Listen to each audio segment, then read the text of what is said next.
ir pieslēgušies, tūlīt mēģināsim pieslēgt arī Silviju. Uzaicināsim.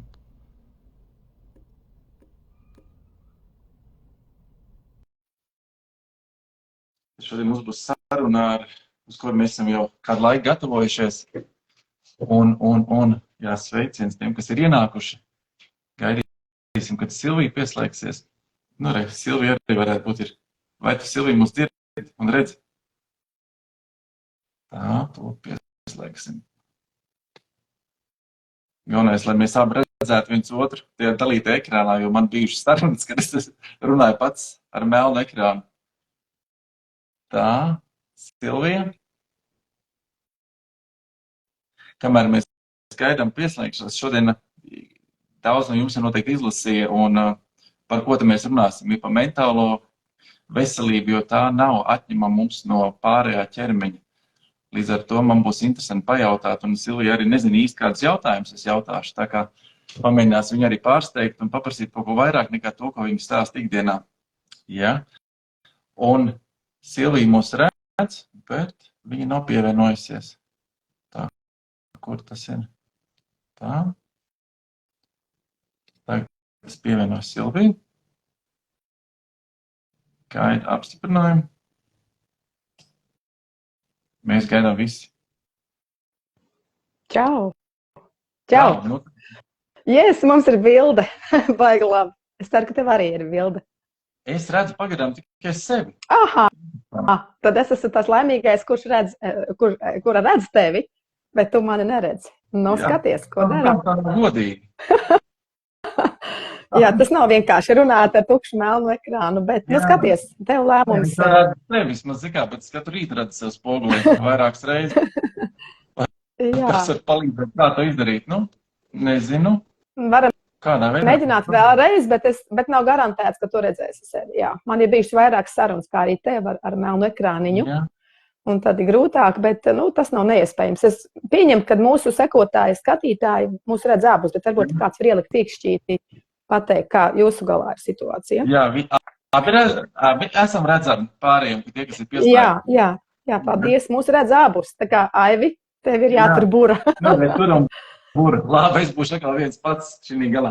Tajā, kā es varētu stādīt priekšā, kā jau es stādīju priekšā pāris dienas atpakaļ Silviju, kā raksturot, kā man teica viena paziņa no universitātes, kur Silvija devās mācīties tad, kad viņa jau bijusi ir profesora, jau strādājusi pati, ir kā pasniedzēja jau, man liekas, 25 gadus, ja nemaldos. Un kā ķīmijas, analītiskās ķīmijas profesora, es pat teiktu, jā, vienkāršiem vārdiem. Un devās atpakaļ mācīties uz Stradiņiem un uz Latvijas universitāti, sāka atkal bakalauru, sāka atkal mācīties maģistrā vienlaicīgi, uzturzinātni, jo iespējams kaut ko bija sapratusi, bišķi vairāk, kā tā ķīmija darbojas dzīvē. Un tad es satiku pasniedzēju, kur teica, nu kā Silvija? Viņa saka, tas ir ļoti grūts students, jā. Un iespējams grūts students, tāpēc, ka nevar studentam iedot tās zināšanas, kas parasti tiek dotas tiem jauniņajiem, kad tu jau esi jau strādājusi ar savu pieredzi, un tev nevar iebarot to pašu, ko iespējams māca tiem pašiem jaunākajiem iekšā. Un kāpēc aicināju Silviju šodien, man interesēja, tāda sekojoša lieta. Mēs jau esam vairākus gadus jau kopā sadarbojušies un visu kaut ko izstrādājuši un visu kaut ko pētījuši un mēģinājuši izstrādāt. Vai, teiksim tā, ir cilvēkiem tāda dogma vai tāds fatālisms pilnīgi, ka daudzas slimības, es uzreiz ķeros vēršiem par ragiem, tādējādi atskaita arī mentālās un visādas ir tiek mantotas, tiek pārnestas no mūsu vecākiem, no mūsu vecvecākiem, un būtībā dari, ko tu gribi, bet īsti jau neko mēs nevaram izmainīt. Jā, kā skaties bērni, kā ir tava mamma, kā ir tava vecā mamma, kā tavs vecais tēvs, un tev ar to pašu visu būs arī jārēķinās, un ar to arī tu dabūsi to visu savu dzīvi, savu to nastu. Ne? Vai tā tas ir? Vai ir kaut kas iespējams mainīt, vai ir iespējams mainīt to kaut kā, nezinu, nav jau tā kā mašīna aizbrauc pārkrāsos, saremontē, jā, bet vai to ir iespējams kaut ko mainīt, un ar ko to mēs varam mainīt? Nu, šai vaļā. Jā, forši starta jautājumi. Jā, tātad tā kā tu neredzi manu galvu, kuras visu laiku sirsnīgi māju un smaidu, tad es ik pa laikam arī tev runājot, iestrapināšu, lai tu zini, kas esmu te patās vēl, ja tu mani pagaidām neredzi. Jā, paldies par aicinājumu sarunu. Vienmēr esmu atvērta runāt par veselību, par uzturu, dalīties ar to, ko es esmu sapratusi. Un, jā, es atvainojos klausītājiem, skatītājiem, sekotājiem par manu balsi. Jā, nu es ceru, ka pavasara saule darīs savu un ļoti ātri man to atdos atpakaļ. Tas nozīmē, ka es vienkārši par daudz runāju, un tas tiešām vakar tā bija, ka es runāju 11 stundas, tā kā, nu, neatejot no kases, vai ne? Bet es ceru, ka tas netraucēs mans tembriņš, esmu, kurš es netraucēs cilvēkiem klausīties mūs. Jā, mums ir tendence vainot ārējos apstākļus, pat ja tie ir mūsu vecāki, kas tātad mums nodod gēnus, un gēnu nozīmē mēs jau nevaram izslēgt pavisam. Gēni ir tādi, kādi tie ir, tas mūsu komplektiņš, un mēs viņus diži izmainīt īstenībā nevaram, to konstrukciju. Bet tas, ko mēs noteikti varam ar savu dzīvesveidu padarīt gēnus aktīvus vai pasīvus, piemēram, ne visiem, kuriem ir onkoloģiskā diagnoze, ir vēža gēns, vai ne? Un otrādi, varbūt kādam ir vēža gēns, bet tas nenozīmē, ka viņš obligāti slimos dzīvē ar kādām onkoloģiskajām slimībām. Tātad gēni, ir kaut ko iestarpināt? Es pats esmu saskāries konkrēti. Arī mūsu ģimenei bijis, un man bija saruna, kad uzreiz arī, man meita arī jautājas, ja mums ir bijis vecajmammai, vai tas ir atkal, vai man par to ir jāuztraucās, jo tas trakākais par to, ka ja cilvēks dzīvo bailēs, jau, teiksim, no pašas mazotnes, ka viņš jau vēro, un būtībā psihosomatika nav atcelta, ka viņš jau bailēs dzīvo par to, ka viņš var tur būt, un tad tās bailes rada vēl nākošās bailes kaut kādas, tad viņš vēl sabaidās. Un tu jau būtībā pat mentāli liekas jau sagatavos sevi tam, ka tā var notikt. Par to patālismu jau, ka tas ir, neizdājums. Jā, tātad, jāuztraucās nav, bet ir jārēķinās, jo domas ir enerģija, un enerģija veido matēriju. Tātad tas, ko mēs jau būtībā varam lielā mērā veidot savu pasauli un ietekmēt ar savām domām tiešām to, kā mēs jūtamies arī fiziski. Tātad viens ir gēni, ko mēs gribētu vainot, otrs ir karmu, varbūt kāds grib vainot, vienkārši nepaveicās dzīvē, un mēs vienmēr meklējam attaisnojumus ārējā pasaulē savām veselības problēmām. Tas, ko tiešām no vecākiem mēs varam mantot vēl papildus gēniem, ir mikrobioms, un tā tad ir forši, ir tā kā daba paredzējusi, ka mazulīts dzimstot dabiskajiem dzimumu ceļiem, tātad dzimstot vagināli, ka viņš saņem dzemdību laikā šo te mikrobiomu, tātad mikroorganismu sēklu no mammas, kur mammas mikroorganismu kosmos ir veidojis arī kontaktā ar tātad mazulīšu tēvu, partneri, tātad sievietes partneri, un tā kā viņi iznāk kopā nodod šo savu mikroorganismu kopumu dzemdību laikā mazulītim. Diemžēl, jo tālāk mēs ejam un tehnoloģijas attīstās un sievietes izvēlās dzemdēt bez sāpēm un visi šie medicīnas, kā lai saka, sasniegumi, kas bieži ir labi, dažreiz viņi izvēloties vieglāko, tāda mazsāpīgāko, šķietami mazsāpīgāko ceļu, sievietes izvēlās jau plānotu ķēzragriezienu. Protams, ķēzragriezienam būs vieta tur, kur ir jāglāb sievietes vai mazulīša dzīvība, tur nav divu domu, bet, ja izvēlas sieviete noteiktā datumā piedzemdēt ar plānotu ķēzeru, varbūt, kur varēja viņš arī nebūt, tātad tur būtībā jāsaprot, ka mazulītim tiks, kā lai saka, nolaupīta šī dabas paredzētā imunitātes sēkla, kas ir tas mikrobioms. Un tātad, mēs kaut kādā mērā vecāki mums šo nodod, bet tas nenozīmē, ka tas determinē visu mūsu dzīvi, mūsu slimības. Jo mikrobioms mainīsies visu dzīvi, un tā ir tikai sēkla. Tas, kā mēs dzīvosim, ēdīsim mūsu dzīvesveids, noteiks, kā viņš attīstīsies. Varu pieminēt šeit, man patīk skaitļi, un arī cilvēkiem, lai būtu saprotams, ko nozīmē mikrobioms. Mikrobioms ir tas visu mikrobu un to organismu kopums, kas dzīvo mūsos iekšā, un tad īsti nav skaidrs, vai mēs dzīvojam priekš viņiem, vai viņi dzīvo priekš mums. Un tas cilvēku gēns, ko mēs sākumā iesākam, kad mums ir sastāvdaļa no mūsu kopējām mūsiem visiem gēniem tikai 1%. Tikai 1% sastāv mūsu cilvēciskais gēns attiecībā pret to visu to mikrobiomu, kas mūsos dzīvo tas pārējais, tas zoodārs, kā es vienmēr saku, iekšā. Un līdz ar to tas sanāk, ka jā, to 1% mēs varam kaut ko tur iespējams mainīt, bet ļoti, ļoti maz. Jo mēs viens no otra cilvēka atšķiramies ne vairāk par 0,1% cilvēku gēnos. Bet mikrobiomu gēnos, tajā pārējā, mēs varam atšķirties par 50 vairāk procentu. Līdz ar to man arī bija saruna, kādreiz mēs esam ar Silviju arī runājuši, ka ir daudz lielāka iespēja mainīt šo pārējo 99% kaut ko pamainīt, jo viņi cīnīsies par katru varu, lai tu būtu veselīgs, varētu tālāk dzīvot, augt un tā tālāk. Līdz ar to mums nav šis fatālisms, ka mēs piedzimstam, viss, mums ir cilvēka gēns, tur tas arī tas projekts, kas pirms gadiem, man liekas, 11, kad apstājās, ja viņi saprata, ka tur arī beidz, kad ļoti maz, ka pārējais visi 99% ir tas mikrobioms, kas mūsos, un līdz ar to es gribu arī pārējiem visiem, kas mūs skatās un klausās, jā, kad šeit mēs nonākam pie atziņas, ka mēs varam to mikrobiomu mainīt, un tad kā viņu var mainīt? Tad Silvijai pieredz, un kā mēs vienmēr sakam, ka mēs varam mainīt ar to, kas mums ir dabas dots. Mums ir dota mute, un tas organisms, kas ir miljonos gadus izveidojies, un mēs viņu varam mainīt ar būtībā viens no veidiem ir ēdiens, vai ne? Piekrītat? Tieši tā. Jā, es arī uz to, tieši tā, forši, ka tu papildināši šiem cipariem to attiecību. Es ar to arī gribēju aizvilkt, ka pat ja mūsu vecāki iedod, galvenokārt māma, bet arī būtībā abi vecāki iedod šo imunitātes sēku, šo mikrobioma starta komplektiņu, pēc tam mums augot, izjūt cauri bērnības infekcijas slimībām, mēs to imunitāti pamazām veidojam, un visu savu dzīvesveidu būtībā, viņu modelējam. Un labā ziņa ir, ka mēs gan to 1% savu gēnu, gan tos 99%, kas nāk no mūsu mikrobioma, mēs varam ietekmēt ar savu dzīvesveidu. Tātad ir šī zinātnes joma epiģenētika, kas ir vēl nākošais posms aiz mikrobioma pētījumiem. Un gēnu šī sekvenēšanas visa projektā, tātad ar ārējo vidi, kas ir arī uzturs, kas ir arī zārnu saturs, mēs būtībā varam tos gēnus padarīt aktīvus vai pasīvus.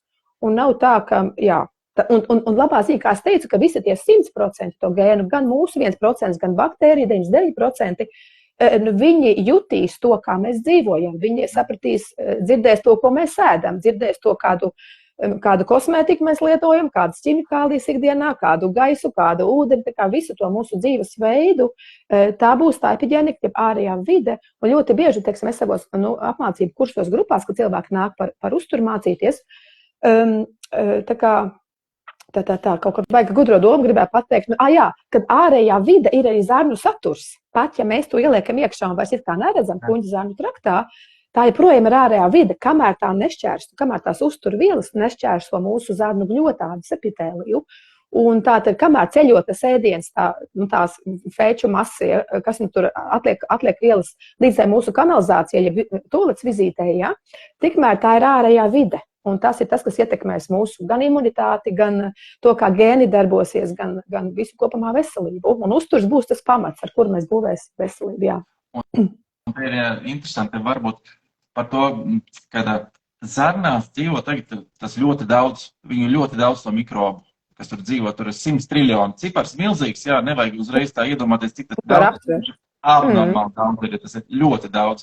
Es kaut kādā bija arī, man liekas, kādā podkāstā, kaut kur bija pieminējis, jau uz visas zemeslodes ir 3 triljoni koki, ir saskaitīts. Tā mūsos dzīvo 33 reizes vairāk mikrobu zināmu nekā uz visas zemeslodes kopumā koku.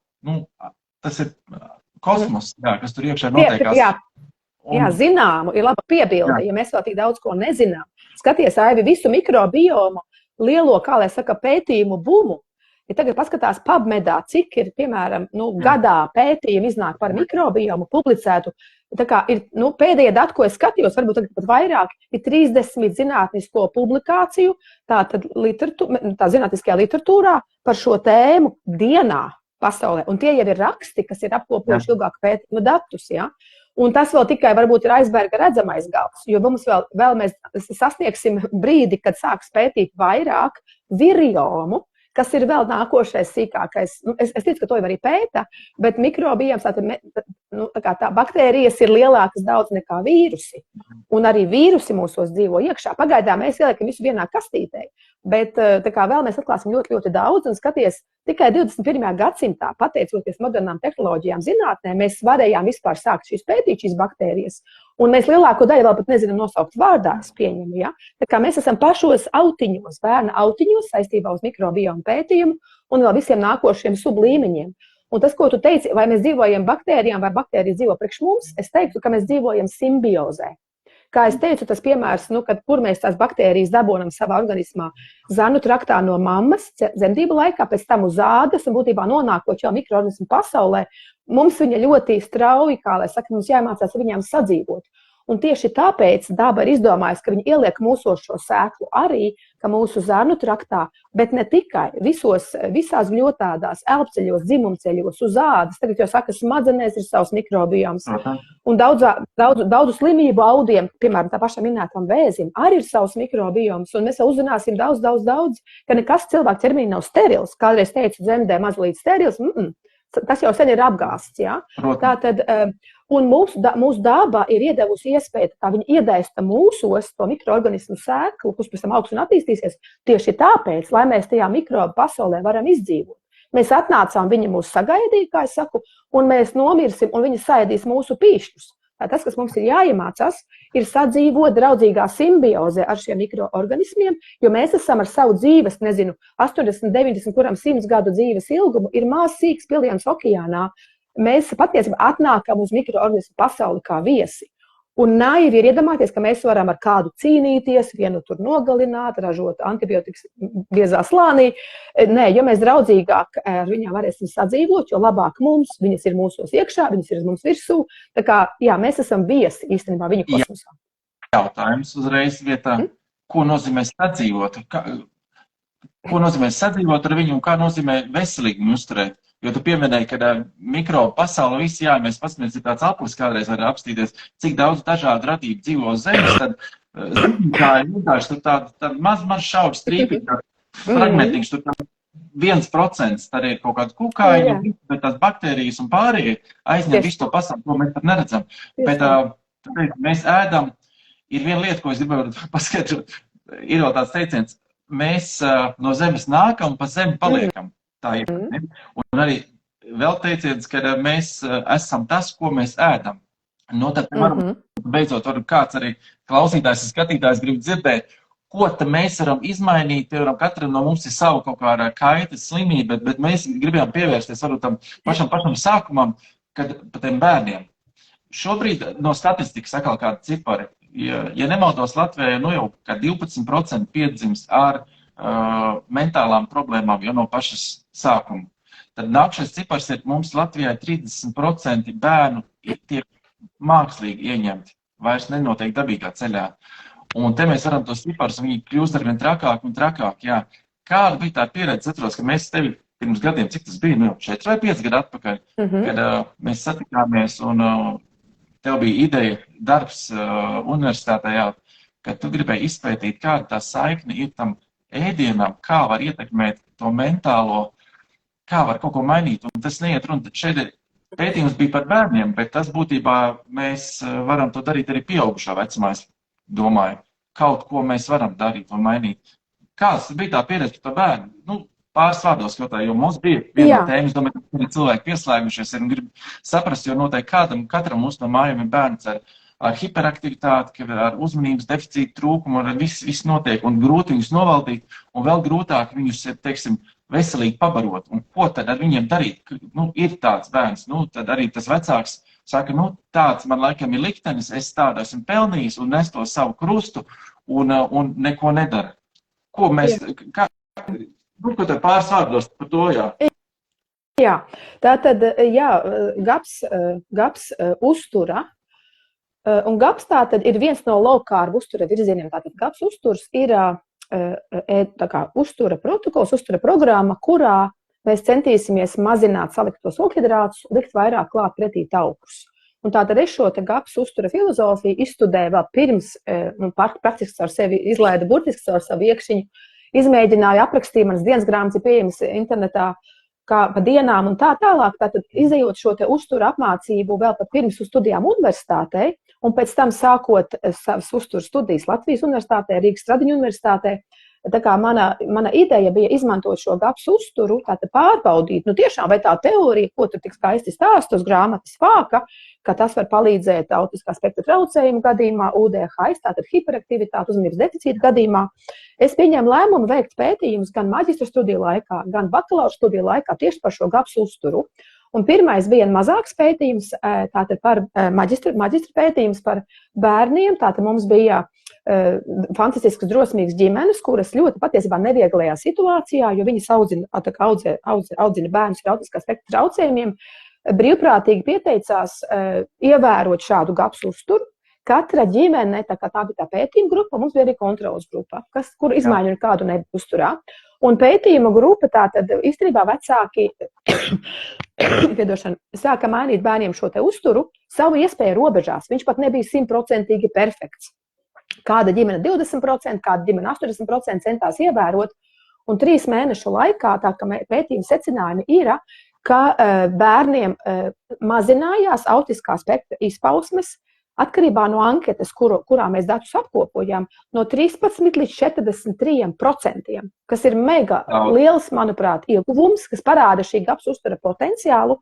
Iedomājamies, kas notiek, ja vecāki barot šos bērnus perfekti pēc GAPS vadlīnijām. Ja?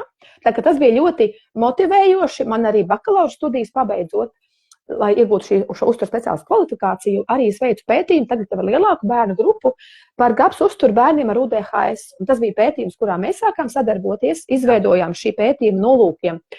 Tātad prebiotiķi Happy Tummy, kas saturēja arī jūsu black stuff, jeb melno, tādu humīnskābes, fulvīnskābes. Jā, tā kā. Un tā kā bija mums 3 grupas, bija GAPS grupa, bija GAPS plus šis Happy Tummy prebiotiķis un bija kontrolas grupa. Un jau 2 mēnešu laikā tieši tāpatās vecākiem tika iedots bukletiņš ar produktiem, kurus nē, ieteicams bērniem dot. Un tā kā vecākiem tika dot šī informācija un atkal, kura ģimene varbūt 100% ievēroja, bet lielākā daļa darīja labāko iespējamo. Un apkopojot statistikas instrumentiem šos datus, redzējām, ka 2 mēnešu laikā, pat nevajadzēja gaidīt 3 mēnešus, jau bija statistiski nozīmīga atšķirība, tātad UDHS simptomu samazināšanās vai šo izpausmu mazināšanās bērniem, kuri bija abās pētījuma grupās, pret kontrolas grupu. Man te jautājums ir, atceros, mēs bieži apspriedām visu laiku, kad tu vāc to informāciju, mēs komunicējām, mēs arī paši vedām to produktu.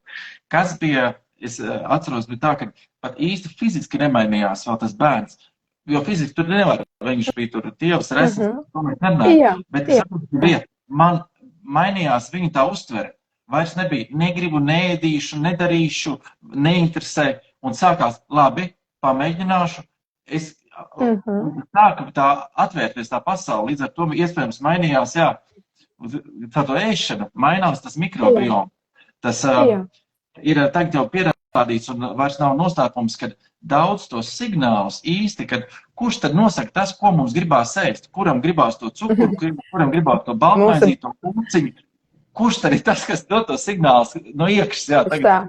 Jā. Mūsu mikrobi, mūsu baktērijas, sliktā vai labā. Ja? Un atbildot uz tavu jautājumu par to, ko tad darīt, kā tad sākt mainīt to uzturu, kā par to mikrobiomu rūpēties, tā kā man ir tāds, kā saka, mazais ieteikumu sarakstīņš, tā kā, protams, uzturs veidos to pamatu. Jā. Viena no arī GAPS uzturas, tā teikt, 3 vaļiem, ko es vienmēr uzsvaru, kas ir jāliek klāt, jo nereti īpaši bērnu gadījumā svarīgāk nevis sāk kaut ko ierobežot, jo ierobežojot, piemēram, vienam pusaudzim šobrīd viņa makaronus, picas, rīsus, maizi un saldumus, visu pārējo, viņš iestāsies pozā, tieši tā, iestāsies pozā, ka tad es neēdīšu tos jūsu buljonus, jo es tos neesmu pieredzējis īstenībā, jā. Īpaši bērnu gadījumā, bet arī pieaugušo gadījumā vienmēr uzsvaru, tā kā pirmo ko likt klāt tam uzturam, lai to bērnu pabarotu vispirms. Un tātad fermentētie produkti, skābētie, raudzētie produkti ir viena no šiem manu 3 superproduktu vaļiem. Un tas ir veids, kā mēs varam par to mikrobiomu rūpēties. Tā kā, ja mēs sarindotu pēc kārtas tās idejas, kā mēs varam par mikrobiomu labāk parūpēties, saprotot, ka tur ir visu laiku jāuztur līdzsvars starp labajām, sliktajām, tā vienkāršoti, ja? Neiedziļinoties detaļās, kad ir arī neitrālāks, oportunistiskāks, pagaidām paliekam pie labajām, sliktajām. Tātad viņas tur dzīvos visu veidu. Jā.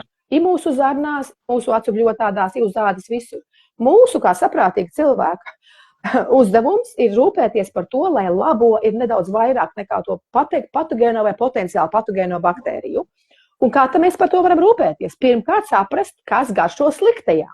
Sliktajām garšo kola, bulciņa, ja, tātad šie te ogļhidrāti, ātrais cukurs. Ja mēs par to jau sākam piedomāt un viņas nebarojam, jo nereti, teikšu, tā baktērija, tā, kas mums aiznes, piemēram, nezinu, uz beķereju kādu, kur smažo maizītes, ja, mums liekas, mums gribās. Kā tu saki, patiesībā tā ir mūsu baktērija, kas mūs tur jau dominē mūsu ēdienu izvēles.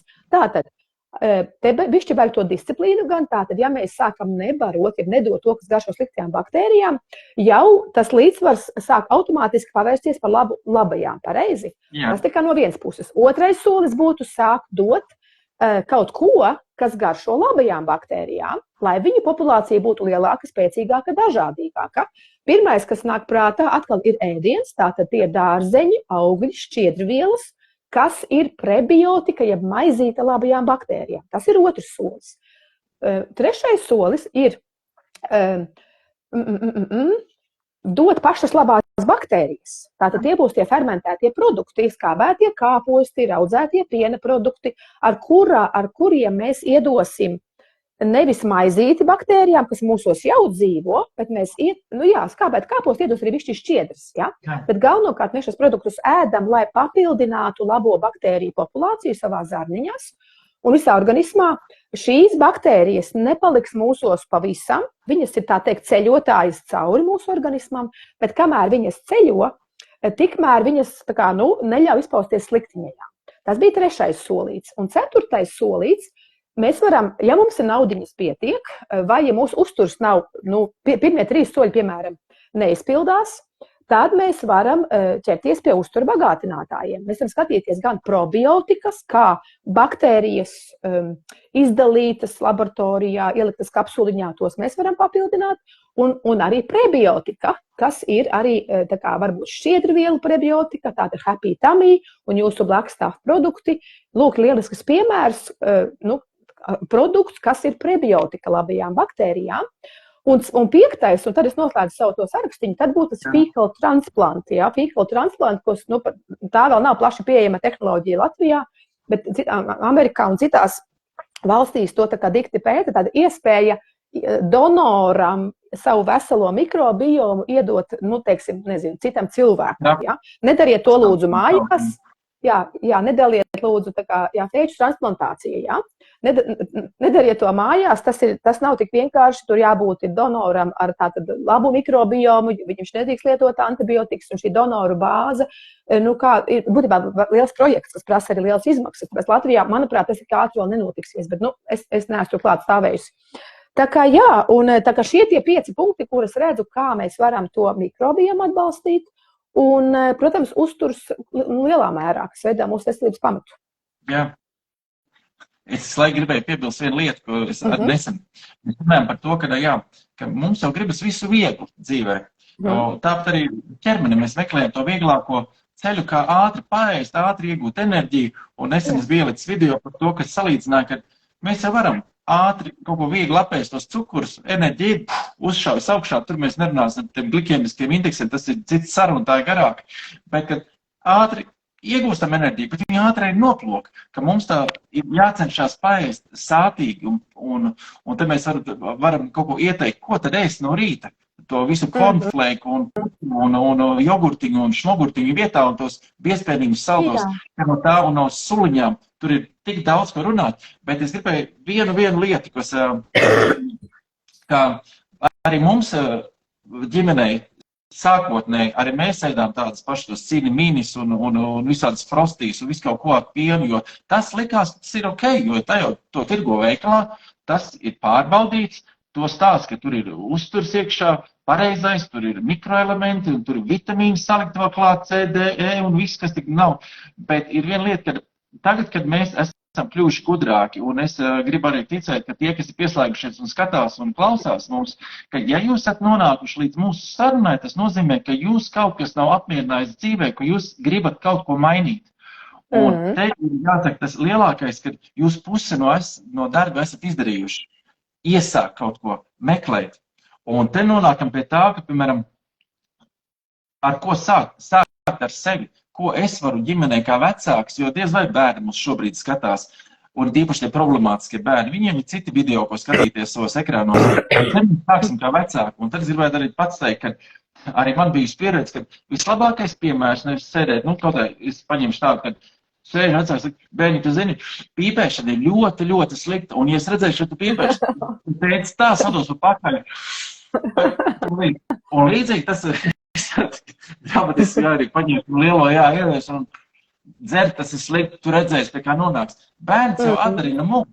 Bērns cenšas, viņam liekas, ja mamma un teica tā dara, tad tas ir tas labais piemērs, kam man tiekties, tas ir tuvākais cilvēks. Un bieži ir tā, ka mēs gribam kaut ko mainīt bērni, bet paši neesam gatavi mainīt sev. Un, piemēram, bērns neiet nekad uz veikalu un nepērk visas tās končiņas no mazuma. Viņam pat nav. Tad es nezinu, tad Wunderkinds kaut kāds, kurš var 2 gadu vecumā aiziet uz veikala karti un nopirkt savu Coca-Cola, atnest savu mājās končiņas. Tu esi vainīgs vecāks. Es gribu teikt, jā, es ar sevi redzu savā ekrānā. Es esmu vainīgs tam, ka es sāku nopirkt lietas, es sāku izpatikt, man gribas to bērnu, to uzmanību, to smaidu iegūt, atnest viņam garšīgu, tur lielāku saldējumu un visu kaut ko. Es esmu vainīgs. Un tad paši mēs vainojam visu pasauli, kad reku viņi ražo tādus, viņi to dara. Kāpēc bērnam jādod dzert sulas un Coca-Colas un viss, ja tu var iedot ūdeni padzerties? Daudz ķēnīgi iedot padzerties.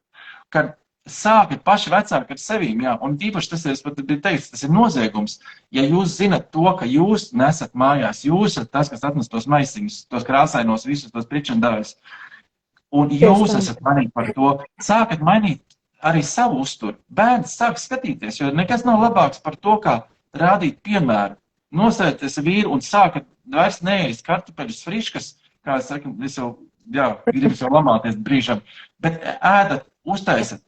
Ok, viņš neēdīs, tas bērns vienu dienu, otru dienu neēdīs, bet kā bija reiz teicis, tas Kuklačovs, man liekas, dresētājs, kas ar kaķiem ņēmās, savulaik cirkā, viņš saka, kaķis arī varēs burkānus, pirmā dienā neēdīs, bet 3. 4. dienā viņš, ja nebūs nekas cits, viņš arī sāks to ēst.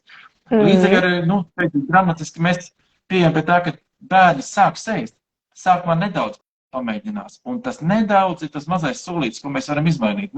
Tā kā receptūra ir, jā, tad mēs varam varbūt, Silvija, kaut kāds piemērs, ko no rīta ēst. Es kaut kad publicēšu, ka es no rīta ēdu, jā, bet kas būtu tas, ko ēst? Pavisam vienkārši lietas, kas ir tas, ko likt iekšā tajā?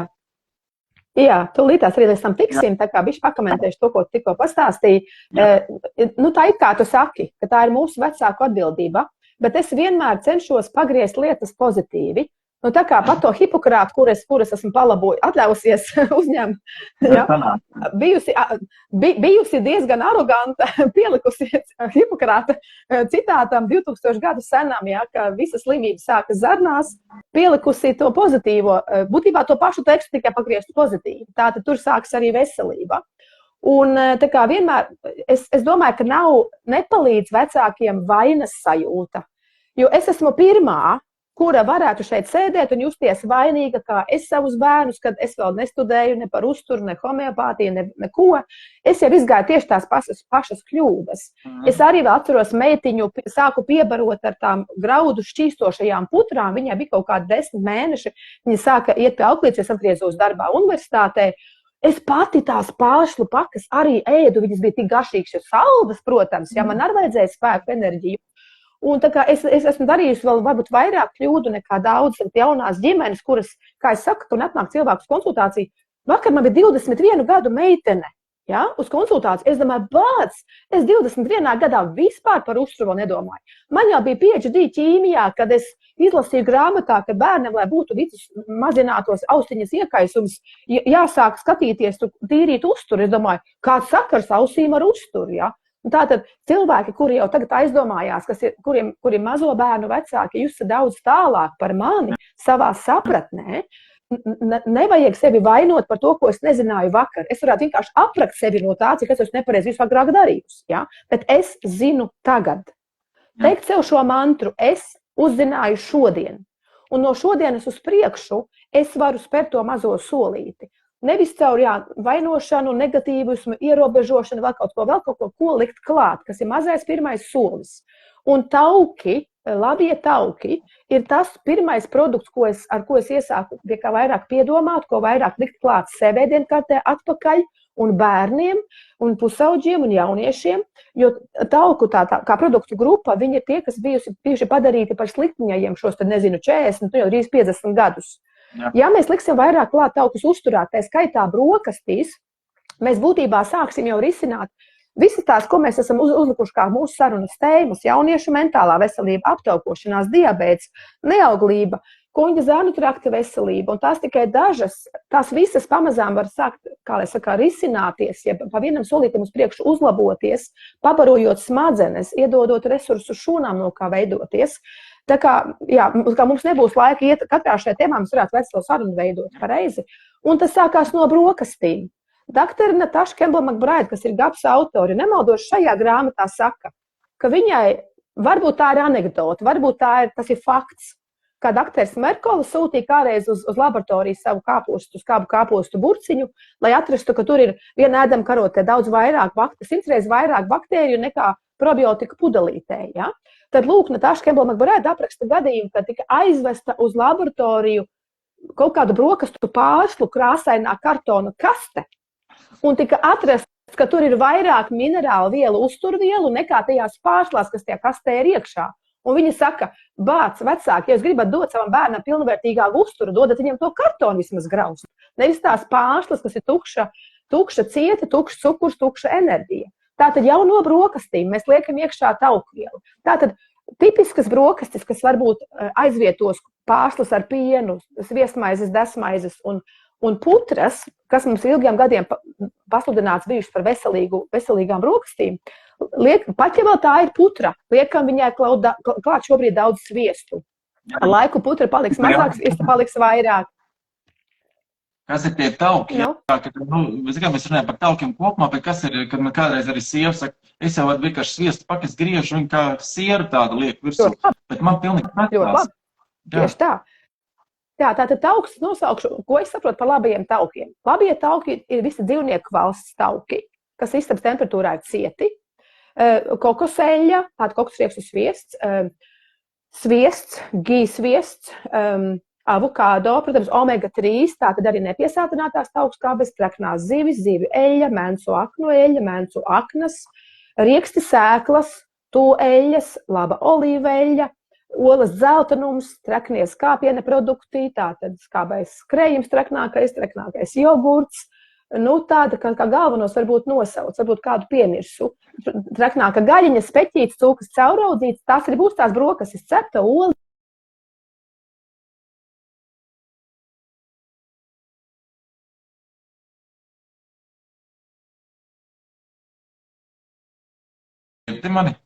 Jā, pabarot sevi, pabarot. Bija pārāvums pišķi, jā? Man bija pārāvums, jā, man laikam zvans. Kaut kad iemācīšos arī strādāt to telefonu, ka es varu atslēgt pārējos. Man ir jautājums viens tev, kā es minēju pašā sākumā, tu esi ķīmiķi. Man no kura procentu daudzuma sākas, teiksim, krējums? Mēs esam jau daudz diskutējuši ar draugiem. Ko tu teiktu? No kura procenta nevajadzētu uz leju iet un no kura vajadzētu uz augšu iet? Kas ir tas labs krējums?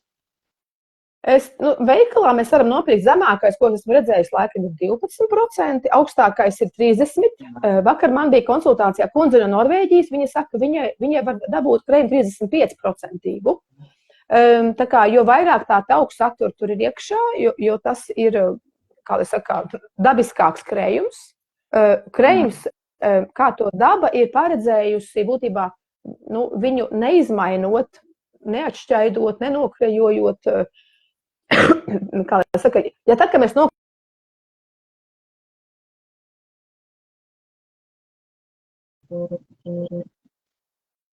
tauki. Es redzu, kā mazliet internets raustās, ja? Jā. Un mēs viņu varam, tā kā tas mums būs saldais krējums, kurš vēl nav ieskābis, mēs viņu varam atstāt istabas temperatūrā vienkārši ieskābt vai vēl ātrāk un varbūt pat labāk būs, ja mēs pievienosim jau skābā krējuma ieraugu tur iekšā un viņu saraudzēsim par skābo krējumu. Tad, kad šo saldo krējumu noņem un pasterizē, lai viņš nesaskāpst, un mēs dabūnam saldo krējumu, ko mēs liekam klāt, piemēram, kafijai, ja? Bet skābais krējums, jā, tātad būs ieraudzēts šis te noņemtais krējuma slānīts, kas sakrājas pieniņa augšpusē. Un tad jājautā, es patiesībā neesmu aizdomājusies, kā tad notiek tā 12% krējuma, ko tur liek klāt, kas ir tas pārējais, ja tur 12% augsts saturs, jā, ir 12% krējums. Nākošais sarunā, ja es skatījos un pētījis, kā iegūst, ka beidzot varbūt mums vajadzētu arī veikalā dažiem produktiem jau ir. Vairs nav rakstīts, tas ir krējums, tas ir krējuma izstrādājums. Nav sviests, ir sviesta izstrādājums. Nav siers, ir siera izstrādājums. Jo ir viena milzīga problēma, jā, kura varbūt es varu pieminēt, bišķi nedaudz to black stuff, to ideju, kā tā radās vispār, kā mums atnāca tā ideja par to black stuff, kā lauksaimniecībā cenšas visu izaudzēt, visu daudz, un lai tā bārta, viss ir forši. Tas, ko viņi tur mēslo vai nemēslo pieteikumā daudz organika, tas ir cits, bet tad tas viss iet caur rūpnīcu un nonāk veikala plauktos. Un es pat teiktu, ka laikam ir tas mēs paši cilvēki, esam patērētāji, tie lielākā problēma, kas radījuši to visu problēmu ar to ēdienu. Jo mēs gribam, lai tas būtu veikala plauktā stāvētu ilgi, būtu ērti pieejams, mums nav katru dienu jāiet svaigas produktu lietas jāpērk. Mēs gribam nopērkam 2 gadu termiņš, un iespējams mēs paši atkal pastamies spoguli un esam vainīgi pēc tā, ka mēs esam visu šo industriju izraisījuši tādu, ka viņi visu pārstrādā tik ļoti, lai viss ir tik ērti, viss ir pārstrādāts, viss ir sadalīts, viss ir ieliekams plauktiņos, paņemams, un mēs varam uz pusgadu bez vai nopirkt. Amerikā arī brauc uz lieliem veikaliem, uz nedēļām nopērkt produkciju, un viņus ēd, saliekos saldētavās iekšā visu, un mēs gribam padarīt savu dzīvi ērtāku, un, diemžēl, par to ir jāmaksā. Es domāju, ka mēs paši esam arī vainīgi pie tā, ka gribot sev to, it kā ērtība ir vērtība, bet par to visu ir jāmaksā. Un nonākuši pie tā, ka mēs nēcam, to organiku, to, kā mēs sakam, mēs esam tas, ko mēs rādā pa logu, mēs esam tas, ko mēs ēdam, mēs no zemes nākam. Bet, diemžēl, tur bija tā melnā stāsts, kad mēs vienkārši atradām veidu, gribējām atjaunot un palīdzēt augsnē kļūt veselīgākai. Nesanāca. Ka mēs atradām vienkārši to veidu, kā to priedes mīzu, mēs sadalām tā, ka mēs varam būtībā pievienot tam pārstrādātajam it kā ēdienam, mēs pieliekam klāt, un mēs tagad kaut nedaudz varam palīdzēt tam savam mikrobiomam, tā kā uzņemt to, ko vajag, un būtiski vēl viens ir izdalīt ārā, ko nevajag. Jo dabā ir tas balans, kad mēs laikam runājam par to, kā dabūt lietas iekšā, bet ir vēl svarīgāk arī, kā dabūt no sevis lietas ārā. Un vakar man bija tāds video, kad man tieši jautāja, kas ir pats vienkāršākais, lai es neiet pie daktera? Viņi saka, tu saki, ka dakters slikti. Es nesaku, ka dakters slikti, ir ļoti daudz labu dakteru. Bet kā es varu vienkārši pateikt, ka man ir kaut kas slikti ar manu vielmaiņu vai kaut kas notiekās slikti? Es saku, visam vienkārši, cik reizes tev lielā ēdienreize iet iekšā, tik reizes tev būtībā būtu jānāk ārā, loģiski, vai ne? Tā kā matemātikā. Ja tu 3 reizes kārtīgi paēdi, tā kā vajadzētu 3 reizes arī kārtīgi atstāt to kaut kur ārā, pēc tam pārstrādāt. Un nav tā, ka tu tagad ēdīsi 3 reizes un tev nāks 10 reizes ārā, vai tu ēdīsi 10 reizes un vienreiz nāks ārā. Tā nav loģikas nekādas. Kur tad viņš tev uzkrāsies? Un ja viņš uzkrājās pa ilgu, tas nozīmē, ka tev veidojās aizcietējumi, kas izrādās man bija ar amerikāņiem sarunu, kur ir 47% iedzīvotāji saskarās šo problēmu, kas es neesmu Latvijā skatījies to statistiku, kas ir likt abnormāli. 47, puse nācijas aizcietējumi. Otra lieta, mēs nerunāsim par to cauro trubu, ka viss skrien cauri. Ir viena lieta, ka starp citu tēmā pieminēts, ka mēs runāsim par aptaukošanos, bet ir vēl otra problēma arī, kad ir cilvēki, kas netiek pie svara nemaz klāt. par to it kā nerunāju. Tās ir tagad tā tēma, ka tā ir modeli un visi tagad apskauž. Man pašam ģimenē bija ar to saistība, jā, kad netiek pie svara klāt. Un tad, kad mainās atkal, teiksim, tās ēdienas, mainās uz normālāk, mēs noņemam tos ātru žagariņu paēdienas, kā es saku, jo, kas ātri dod, tā kā salmu mājiņa, jā, ātri gaita, bet mēs neesam kāds lampiņas, mums nevajag spīdēt, mums vajag ilgi darboties, mums vajag enerģiju. Un te mēs varam salīdzināt, ka te cilvēks, kaut kā jums liek aizdomāties. Man vienmēr patīk, ka sāk cilvēks domāt, jo, ja sāk domāt, tas sāk kaut kam pievērst uzmanību, un tad ir cerība, ka kaut kas arī mainīsies. Piemēram, cukurs un sviests, tu pieminēji par sviestu, kā labo tauku. Cukuram ir, ja nemaldos, bija 380 kilokalorijas 100 gramos, sviestam ir 2 reizes vairāk, 700 cik tur. Bet, ja es apēdu karotu cukuru vai karotu sviesta, nu tas nav viens tas pats, it kā kalorijas, tur ir, mēs tik daudz skaitās kalorijas, nu nav tas pats, vai ne? Kad ir kā sviests vēl sadalāt, ko tu vēl iegūsi. Tu nevari vienkārši saviem žagariņiem visu laiku tur sevi uzturēt. Nav variantu. Tad, jā, tā bija ļoti laba analoģija, tie žagariņi, kas dod ātru enerģiju, bet nedod siltumu ilgumā, un tas baļķīts, kas dod ilgu enerģiju un siltumu. Tas bija ļoti, ļoti forši, jā. Starp citu par tām lampiņām un spīdēšanu, te es varētu, nu, tā kā bišķī oponēt, jo arī es kādreiz tā teiktu, bet tagad klausoties Baibas Bieļas sarunas, intervijas un lasot viņas rakstus, tātad tā ir meitene Latvijā, kas iedziļinājusies Džeka Krūza darbā, un tā kā skaidro to latviešu valodā, jau apkopotā veidā, caur savu sapratni izlaistu, un viņa runā daudz par saules gaismas, tātad cirkadiānā, teiksim, šitē, nu, ritma, nozīme veselībā, un viņa gan iebilst šeit tev, ja tu teiktu, ka mēs neesam lampiņas, mums nevajag spīdēt. Izrādās, ka mūsu baktērijas mikrobiomā spēj uztvert gaismu, un viņas izdala gaismu zarnu traktā. Tā kā būtībā viņas tur spīd iekšā. Mēs esam tā kā lampiņas, bet es negribu iet šajā detalizēt, jo klausties vairāk Baibas Bieļas, sekojot Instagramā šeit Baibai Bieļai. Tā kā ļoti, ļoti interesanti. Un arī mitohondrija, jā, tur viss ir ļoti interesanti.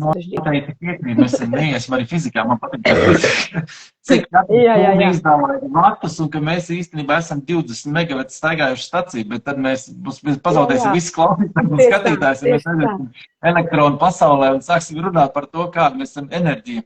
Jo viss jau ir enerģija, viss jau nav jau pasaules, viss ir tikai enerģija. Tieši tā. Atpakaļ pie tā, ko iepriekš, jā, sākumā teici, redzi, ka mēs esam īstenībā, nu, lielā mērā slinki, mēs esam kā homo sapiens, kā rase, kā suga, mēs esam slinki, un tieši slinkums ir patiesībā kaut kādā mērā sekmējis cilvēces progresu, jā. Ja mēs nebūtu slinki, mēs joprojām ietu kājām kaut kur, vai zidziņi labākā gadījumā kleparētu uz priekšu.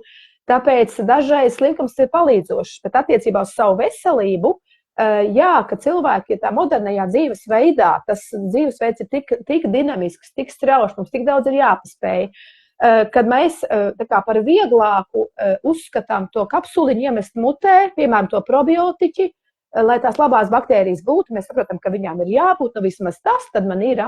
Tas ir daudz vieglāk, ātrāk nekā, piemēram, ieskābēt to skābu kāpostu toverīti, vai ne?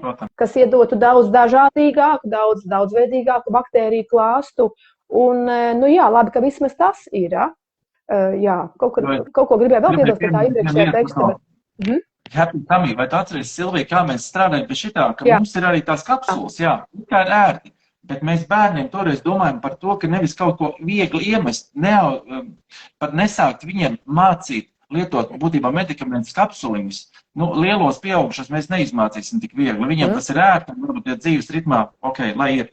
Bet bērniem mēs taisījām tā kā končiņus, tas kā trifelītis, lai viņš ēst, lai pošļāt, lai mēs uztaisījām, jā, viņš ir dateli, tur ir iekšā un tā kakao, viņam liekas tas saldumiņš, bet tur iekšā arī melnē, kad izmaina nidotas, kas kā prebioticis darbojās, kad nav pareizi, un es domāju, ka arī pareizākais būtu pulverīts. Mēs visi, tie, kas paliks līdz galam, es gribēju pieminēt, mēs nepateicām pašā sākumā, būs īpašs pārsteigums, jā, mums ar Silviju sagatavots jums visiem, kad tur gan būs ierobežots daudzums arī, bet būs speciāls kods, mēs nosauksim beigās, ko jūs ievadot iekšā, piemēram, mūsu veikalā, jebkuru produktu pērkot, ievadot kodu, jūs dabūsiet dāvanā speciāli mums ir izstrādāts, viņš vēl nav pat internetu veiklā, jūs neredzēsiet, ir produkts, kas ir pulverīts ar karotīti iekšā.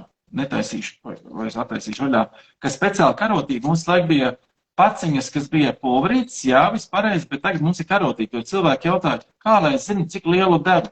Nu, tā vairāk nebūs šie jautājumi. Tagad mēs esam ievietojuši iekšā speciālu karotīti, to izvilkšu parādīšu jums, ka vairs nebūs jāmocās, vairs nebūs jautājumi, man ir spica teikarota, tur resna apaļa, iet pavisam vienkārši uz šādu mazu karotīti. Šī ir dienas deva cilvēkam.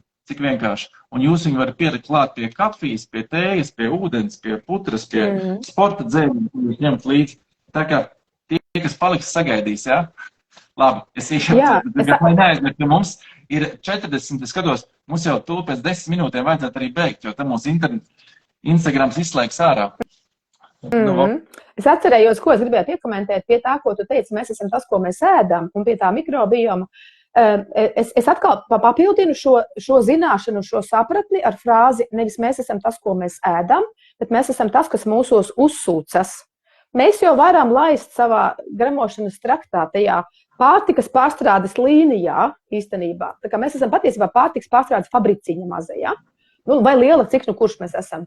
Un, jā, kā mēs varam turpat laist iekšā tajā trubā, eko-bioproduktus un tērēt tam naudu, laiku, enerģiju. Ja mūsu gremošanas trakts nav kārtībā, tad mēs nesaņemsim varbūt lielāko daļu no tā resursa, un tas aizies tiešām kanalizācijā. Tāpēc ļoti svarīgi rūpēties par gremošanas traktu, arī par mikrobiomu, un tā kā to palīdz, piemēram, kārtot veselīgs garšīgs uzturs, kā piemēram gaps uzturs.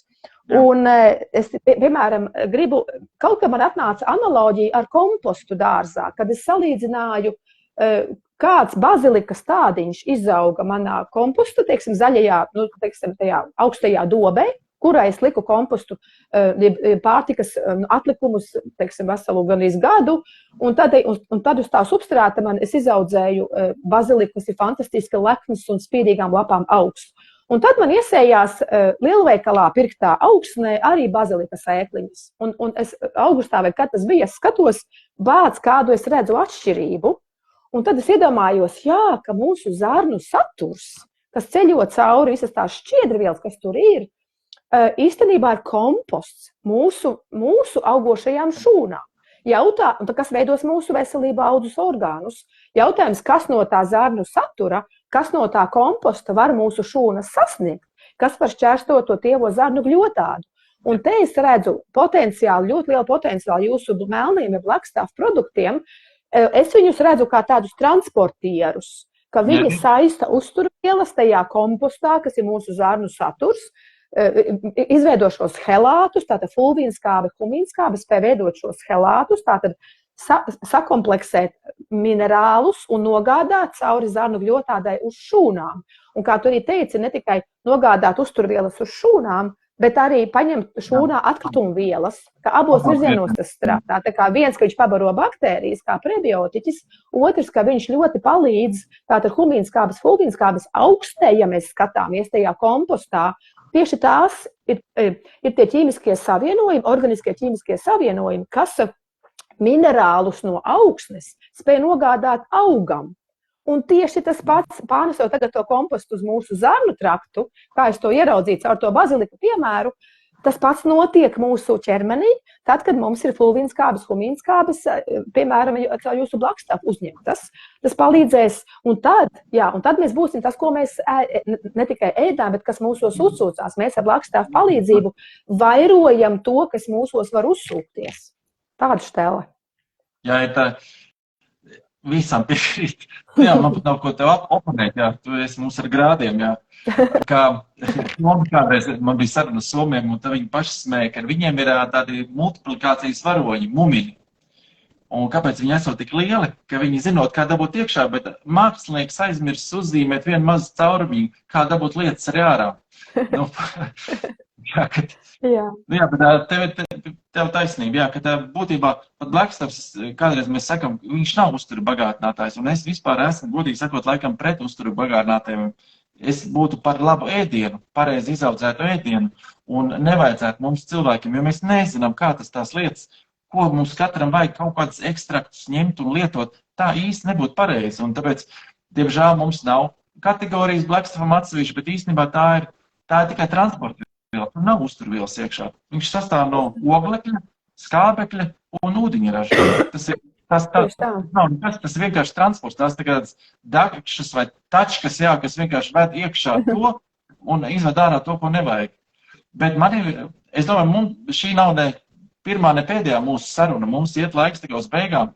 Man gribējās vienu lietu, kad ir praktisks lietas vajadzīgas. Silvija, varbūt pastāstīt, tev tūlīt tojās tas laiks, mums ir 5 minūtes palikušas, ka pasaka par to savu to gaps intro, jo ir ļoti, ļoti svarīgi, ka mēs varam gudri te runāt. Jā, gribēju citu stiprāku vārdu pateikt, jā. Bet ir svarīgi iemācīt cilvēkiem ikdienā šīs lietas. Ko tad darīt? Kas ir tas vienkāršākais? Kā sākt? Kā varbūt var uzaicināt uz savu, to tīru kādu cilvēku intro gaps? Tev būs jau kuras, neatceros, kura grupa jau 11. man liekas, ir, jā? Jā, tieši tā būs. 1. aprīlī startēs 11. intro gaps grupa. Tātad tā ir iespēja cilvēkiem, kuri tad lūk vēlās mācīties, kā ar uzturu, pirmkārt salabot gramošanas traktu, otrkārt parūpēties, lai ir šī labāka uzturvielu asimilācija, tātad pilnvērtīgāks uzturvielu klāsts nonāk asinsritē, kas pēc tam palīdzēs dziedināt, kas nu kuram ir dziedināms, gan mentāli, gan fiziski. Un tā tad ir intro gaps 11. grupa startē 1. aprīlis. Mēs sāksim gatavoties no šodienas. Es šodien pabeigsim sarunu ar Aivi, ar tevi, un es iešu veidot Facebookā jau grupu, lai pamazām sākšu laist cilvēkus iekšā. Tātad šajās 4 dienās, ieskaitot tātad arī lieldienu brīvdienas, mums ir laiks un iespēja sagatavot pirmo gaļas kauliņu buljonu, lai 1. aprīlī mēs varam sākt šo intro gaps protokolu, ko mēs iesim 30 dienas. Tā kā nāciet bariņā, vēl vietiņas ir, un jā, pirmais solis, kā es saku, spērts ir klausoties šo sarunu, varbūt otrais solis ir pasūtot lakstāvu produktus, varbūt trešais solis ir ienākt gaps grupā, var iegādāties gaps grāmatu un sākt darīt. Un nav jau tā, ka tā šlagbaumas pavērsies un jaunā dzīve ar revolūciju, ar salūtu iestāsies. Nē, tas sākās ar pirmo soli, ar otro soli. Un 2. vai 3. solī mēs jau pakāpjamies uz iepriekšējo pleciem. Tās izmaiņas pamazām graduāli arī var sākties un veselība uzlaboties. Tātad, jā, mēs paši tikai varam sev to savest kārtībā un saviem bērniem. Tad tagad tas pārsteigums varbūt tie, kas ir palikuši dažas minūtes, ka ir īpaši, jā, ko mēs neesam darījuši līdz šim. Kā es teicu, mums ir jauns produkts, ko es tikko parādīju. Un jebkurš izdarīs pirkumu pie mums mājaslapā, jebkurš blackstuff.world, es pēc ielikšu to saitīt, kur varēs aiziet un redzēt visu to, jā. Ievedot kodu Silvija1 ar cipariņu, Silvija1, visi, kas izdarīs pirkumu, visi saņems šo produktu bez maksas. Un, jā, Silvija, es atceros, jā, kad es apsolēju arī tev šodien, lai paspētu aizvest arī savai mammai vēl dāvanu uz lieldienām, tad es noteikti nobraukšu ar tevīm garām. Paldies. Bet mēs sūtam ar Omnivu, jā, uz visu tuvāko, un tas tiek noteikti 1-2 dienas laikā pa visu Latviju. Tā kā ērts ir, tad jebkurš, kurš ievadīs kodu Silvija1, pie jebkura pirkuma nav obligāti jāpērk 2 vienādi. Var pirkt Happy Tummy, var pirkt Deparatox, var pirkt Black Stuff, var kapsulām. Dabūs šo produktu. Man liekas, ir izcili, ne? Kāds mums saka, ka mēs baigi esam dāvinām daudz, ka mēs nedodam pat vienkārši atlaidi. Bet mums ir viena, teiksim, lieta, ka mēs gribam, lai jūs pamēģināt un padaloties ar kādu. Jo mums 90% cilvēki atgriežas un saka, tu man palīdzi, lai sakārtoju dzīvi. Tā, ka tas ir patīkams process, jā, ka cilvēki atgriežas. Un tas ir, teiksim, mūsu mārketinga varbūt tāds veids, kā mēs arī mēģinām savu produktu vairāk arī izdalīt cilvēkiem. Nu, redz, mums tā saruna, domāju, ir arī... Nezinu, vai tu redzi vai tu redzi sirsniņas daudz, sirsniņas uguntiņas, kas pašlaik iet gaisā no cilvēkiem, no klausītājiem. Jā. Paldies par šādu dāvanu. Tai vienam cilvēkam mēs varētu ar šo sarunu palīdzēt, tas jau būtu vesels kosmos, ko mēs darīšu šodien. Labi, visiem priecīgi svētkus, un tad jau tiek... Priecīgs lieldienas. Jā, priecīgs visiem lieldienas. Jā, atā. Uz veselību, atā.